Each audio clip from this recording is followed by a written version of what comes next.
With his inauguration right around the corner, Donald Trump recently announced one of his priorities includes changing the name of the Gulf of Mexico. Take a look. We're going to be changing the name of the Gulf of Mexico to the Gulf of America. I love that so much. But that wasn't all, because he also announced changes to help secure America's elections. One of the things we're going to do is we've got to fix the elections so that we get honest counts and they get done by 10 o'clock in the evening or something thereabouts. That would also be lovely. Here to discuss is Blaze senior politics editor Chris Bedford. So, Chris, are we really going to see this change to the Gulf of America, or is Donald Trump just trolling us? I suspect a little bit more of the latter. And I've actually been a little disappointed that left-wing press hasn't flipped out at their usual levels. Just a few years ago, if Trump had said something like this, they would have absolutely, how dare he, act of war. You'd see the "this is not normal" signs out in the streets and all that. And of course, we'd all have a laugh and a chuckle at the whole thing. But this seemed to almost, at least I haven't been paying too close attention, but seemed to be taking it in stride. It's just a symptom of how thoroughly defeated they actually seem to be. Gulf of Mexico, Gulf of America, freedom fries. I like it. All right. Well, I'm fine with it either way, to be honest with you. I'm okay with the change. It's great. But let's talk about the election security stuff. Can Donald Trump, at the height of his powers, make sure that we actually get votes in at the end of the night? Where in general do you think are these election security issues when it comes to what the administration is going to propose in Congress? Well, you have big issues in Maricopa County. You have massive issues in Alaska, which make a little bit more sense, at least, than in other places. You used to have issues in Florida. You don't really have those issues anymore. It is an election security issue. It's something that's important. I think that if you actually had that, it would go a long way towards restoring people's trust in the electoral process. People don't like to see large vans filled with votes discovered in Democrat-controlled urban centers, like we just saw in Michigan that changed the Senate race, where people who I know who worked in that Senate race, people who like to poo-poo conspiracy theories, people who don't like to give any airtime to some of the worser instincts, really do suspect levels of fraud in that election and in others. This would really curtail the ability to do that. Of course, the way this works, I remember I drove to Philadelphia right after the 2020 election when I thought I was going to be going to sleep for the first time in months of election coverage. Instead, we rented a car and blasted up to Philly. And by the time I got there, there are already dozens and dozens of people in already printed T-shirts, which, as you know, actually has a turnaround time, with the same printed sign saying, "Count every vote, count every vote." They try to make it so that if you have cutoffs or you have expectations and standards for how to count, if you say you have to have your name and the date, or you have to get it in by a certain time, that is somehow voter suppression. So this is an issue that routinely, consistently helps Democrats, not Republicans. And at the same time, it's one that they have the machine apparatus already in place with which to defend it. So, this is an obviously good idea, a common sense idea, one that would restore trust, one that would be good for the system. It's unlikely to pass in Washington for basically all of those reasons. Well, we have seen something pass in Washington. The House just passed its first bill of the 119th Congress. It's the Laken-Riley Act. And this one, it's big because if there are illegals that are out there convicted of theft crimes, guess what? They can detain them. And it even lets states sue the Department of Homeland Security if illegal immigrants, should I say, easy for me, if they harm their residents, they can actually be sued. But we look at this and a majority of Democrats, Chris, opposed this. Why can we not all get on board with something that seems to be a no-brainer? Because these Democrats love their sanctuary cities. They love their sanctuary states. They refuse to cooperate with Immigration and Customs Enforcement. They refuse to cooperate with the federal government in the deportation of dangerous criminals, including rapists and murderers who are illegal. Forget about just criminals. A lot of these Democrats are also in favor of different legislation to decriminalize a lot of these sorts of petty thefts, that they call it, or thefts under $500, which, by the way, at a 7-Eleven or a CVS, it's a lot of product under $500.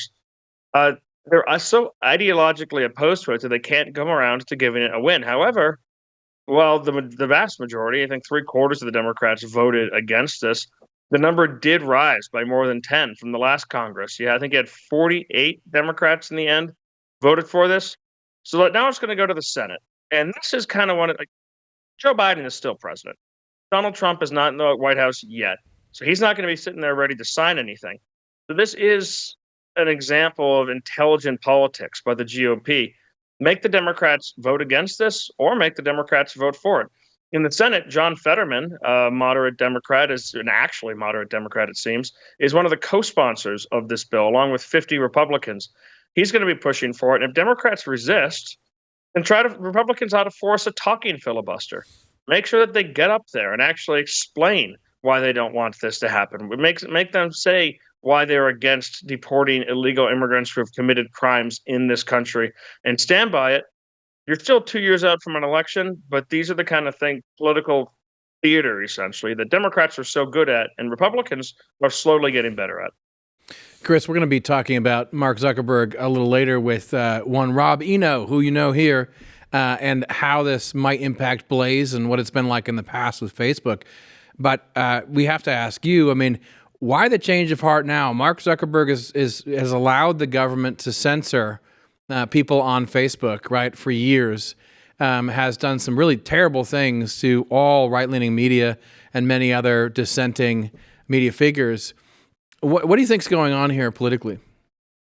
So I've asked some people who know him personally, people who spent a long time working there but no longer do, have had kind of a front seat to these sorts of things because I was curious about the same issue. And I've got a piece that I'm working furiously on right now coming out in Beltway Brief we could talk about tomorrow about the actual impacts this decision will have, because it's not minor. The impact is going to be major on the whole economy of this sort of thing.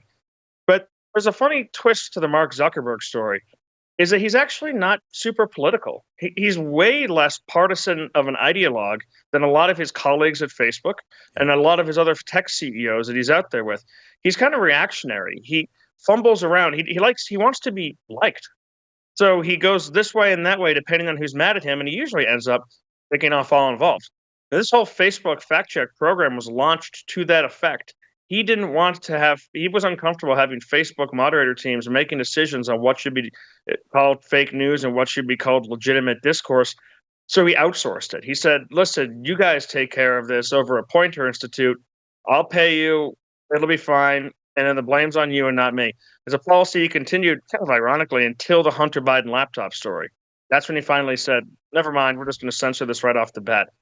Now, Zuckerberg, I think, has realized that the atmosphere is not nearly as toxic for actually pushing back against these ideologues. In fact, it's dangerous for him to continue with that. It has injured trust. I mean, how many of us have right-wing boomer parents who just love Facebook?